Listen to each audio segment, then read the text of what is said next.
5 वेळा मैदानात उतारी पडल्यानंतर शेवटी ब्रिटिश सेनापती जनरल लेकने लंडनला एक गुप्त पत्र लिहिलं, ज्या पत्रात लिहिलं होतं, जर आपण या फोळकराला आता रोखलं नाही तर ब्रिटिश साम्राज्याला भारतातून गाशा गुंडाळावा लागेल.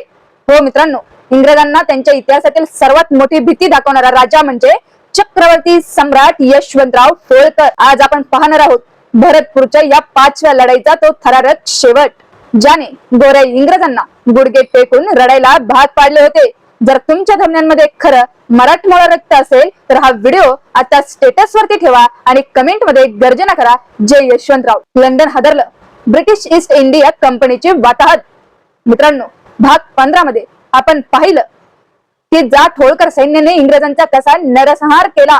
सलग 5 लढायांमध्ये पराभूत झाल्यामुळे ब्रिटिश सेनापती जनरल लेक मानसिक दृष्ट्या पूर्णपणे खचला होता. ब्रिटिश लष्कराच्या इतिहासात एकाच राजाकडून एवढा दारुण पराभव त्यांनी कधीच पाहिला नव्हता. भरतपूरच्या या वेळांमध्ये ब्रिटिशांचे 3000पेक्षा जास्त सैनिक आणि 100हून अधिक उच्च सुशिक्षित अधिकारी मारले गेले होते. यामुळे ब्रिटिश ईस्ट इंडिया कंपनीचे लंडन मधील शेअर्स कोसळले होते आणि गव्हर्नर जनरल वेलेस्लीला पदावरून हटवण्याची वेळ आली होती. जनरल लेकची शरणागती आणि ऐतिहासिक तह, एका बाजूला यशवंतराव होळकर आणि जाट राजा रणजित सिंह, तर दुसऱ्या बाजूला मान खाली घालून तहाच्या कागदपत्रांवर सह्या करणारा जनरल लेक. आता इंग्रजांकडे 2च पर्याय होते, एक तर संपूर्ण सैन्यांचा नरसंहार करून घेणे किंवा यशवंतराव होळकर आणि जाट राजा रणजित सिंह यांच्या समोर गुडघे टेकणे.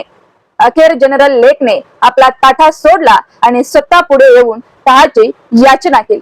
भरतपूरच्या मातीत यशवंतराव होळकरांच्या मुत्सद्दीकराचा आणि जाट सैन्याच्या शौर्याचा हा असा विजय होता, ज्याने इंग्रजांना हे दाखवून दिले की जर भारतीय एकत्र आले तर गोऱ्या सैनिकांचे शिकार व्हायला वेळ लागत नाही. या ऐतिहासिक विजयानंतर संपूर्ण भारत वर्षात महाराजा यशवंतराव होळकरांच्या नावाचा जय जयकार सुरू झाला. इतिहास साक्षी आहे, जेव्हा जेव्हा अख्ख्या भारताला ब्रिटिश आपल्या पायाखाली चिरडत होता, तेव्हा इंदूरच्या या वाघाने इंग्रजांच्या छाताडावर पाय देऊन त्यांच्या तहाच्या करारावर स्वाक्षरी करायला भाग पाडले. यशवंतराव होळकर हे असे राजे होते ज्यांना इंग्रज कधीही युद्धात हरवू शकले नाहीत, ना कधी जिवंत पकडू शकले. हा आपल्या मातीचा तो दैदिप्यमान इतिहास आहे, जो आपल्यापासून लपवला गेला. हा स्वाभिमान घराघरात पोहोचवण्यासाठी हा व्हिडिओ आता शेअर करा. तर मित्रांनो, भरतपूरच्या या ऐतिहासिक महासंग्रामाचा हा भाग तुम्हाला कसा वाटला मला कमेंट करून नक्की सांगा. महाराजा यशवंतराव होळकरांच्या या गौरवशाली युद्धाचे आणि विजयांचे हे पहिले सत्र येथे समाप्त होते. तुम्ही या संपूर्ण मालिकेला जे भरभरून प्रेम दिले त्याबद्दल सर्व शिवशंभू आणि होळकर भक्तांचे मनापासून आभार.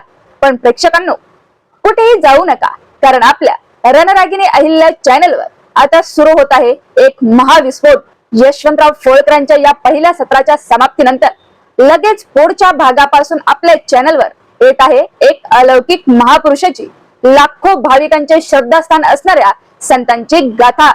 संत सद्गुरू बाळूमामांच्या चमत्कारांचा आणि त्यांच्या कार्याचा अंगावर काटा आणणारा इतिहास आपण पुढच्या भागात पाहणार आहोत. आणि हो, बाळूमामांचे हे विशेष भाग संपताच पुन्हा एकदा महाराजा यशवंतराव होळकरांच्या पुढील युद्धाचा इतिहास आणि पुढचे सत्र आपण दुप्पट ताकदीने घेऊन येणार आहोत. त्यामुळे कुठेही जाऊ नका, चॅनलशी जोडून राहा आणि या व्हिडिओला आताच लाईक करा, शेअर करा आणि चॅनलला सबस्क्राईब करा. कमेंट मध्ये जय यशवंतराव आणि जय बाळूमामा नक्की लिहा.